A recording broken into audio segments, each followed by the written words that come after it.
দিয়া, দেখো দিয়া, আমার মাই আমার জন্য সব।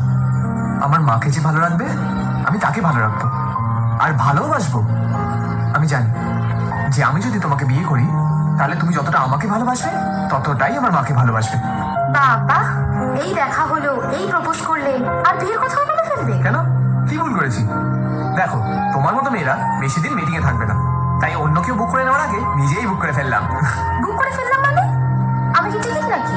হ্যাঁ, ভালোবাসার টিকিট, যেটা যে কেউ কাটতে চাইবে, কিন্তু আমি আর রিস্ক নিলাম না বাবা, নিজেই কেটে ফেললাম। জানো, আমারও তোমাকে ভালো লেগেছিল, কিন্তু প্রথম দিন না, তাহলে সেই দিন যেদিন তুমি অটো ড্রাইভারকে লুকিয়ে 50 টাকা দিয়েছিলে। সে কি, সেটা তুমি জানলে কি করে? কারণ অটোতে বসা মেয়েটা আমি ছিলাম। তুমি আমায় দেখতে পাওনি, কিন্তু আমি তোমায় দেখতে পেয়েছিলাম। ও, সেদিন বুঝেছিলাম যে তুমি অচেনা মানুষের জন্য যদি এতটা কেয়ার করতে পারো, তাহলে নিজের ভালোবাসার মানুষের জন্য কতটা কেয়ার করতে পারবে। দেখো, দু হাত বাড়ালে যতটা ধরে তার থেকে বেশি ভালোবাসো।